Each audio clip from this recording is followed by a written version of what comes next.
What's going on, everyone? Tiger493 here, and welcome back to part 2 of the Okoyasu experience, aka Zahando in End the JoJo game.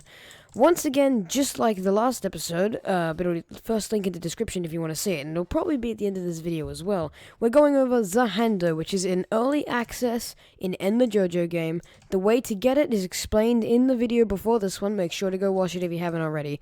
Now, last time we went through its main moves, which is its left mouse button, barrage, and its heavy attack. So we have its 1, 2, 3, and then if we go over here, heavy attack, and yeah, that's basically what we have for that. Now for this episode, it does have 2 new attacks.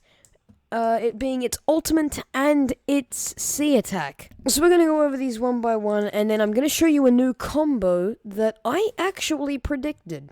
So first up, we're going to be going over the C move, gotcha, leave it to me. This is a reference to in the show when he says, gotcha, leave it to me, Josuke, and runs into a wall. First up, the first thing you need to go over is that it is a dash type move, meaning you will run in the direction of where you were looking, controlled by A or D.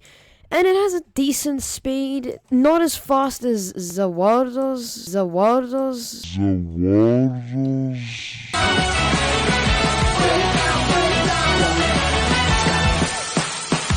moves, I believe. The world's moves are pretty powerful, and they're also incredibly fast. This, however, it's more of a fail-safe if they're trying to get away. If we could see, we do it on the dummy. It does huge knockback and just under a quarter health. So, it's an okay move. Definitely use it as a finisher or a last resort in my opinion, because the amount of knockback it does can basically just stop you from attacking the person.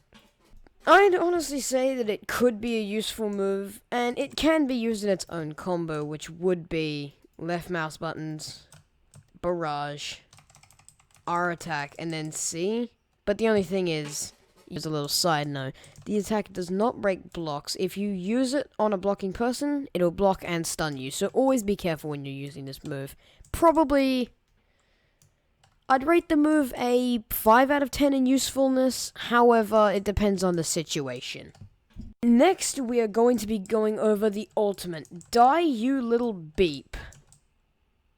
I would love to know what that would say if it didn't get censored. Obviously, it is a reference to when they are chasing, I believe, Shigechi, and he says, die, you little shit.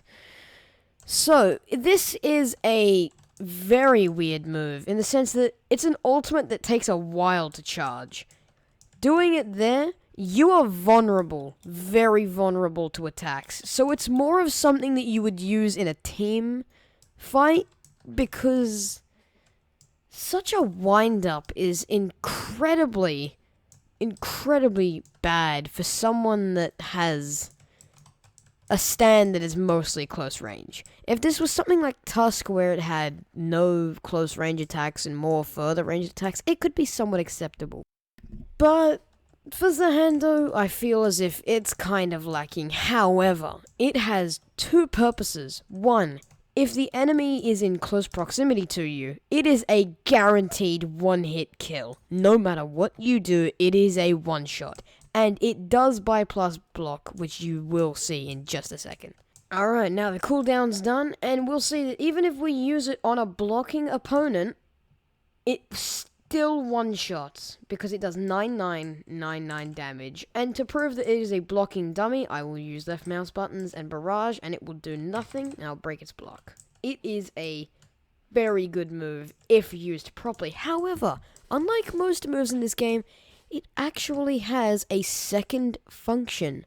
That is right, it has a second function that is a lot better than the first, and I actually did predict it. So its other function at long range, but not too long range, is pulling the enemy towards you. This makes for a combo that is now possible that I had predicted in the last video. Roll the clip. You'll most likely be seeing a move where he pulls the enemy towards him. The final combo is Z, E, left mouse buttons, and C. It does a decent amount of damage, however, it's completely unavoidable, unblockable, undashable. You cannot do anything. You cannot escape it. Unlike this, where you can escape it, the delay frames are a little bit less. And if you're pretty good with it, either way, you could possibly even get an R attack off, like this. Either way, good damage, good stand. And that's going to wrap it up for part 2. Basically, this stand is still very good, and I think it's going in a really good direction where it's perfectly balanced, and it's really fun to play. I really hope that the rest of this comes out pretty soon. Thank you all for watching, and I'll see you guys in part 3. Goodbye.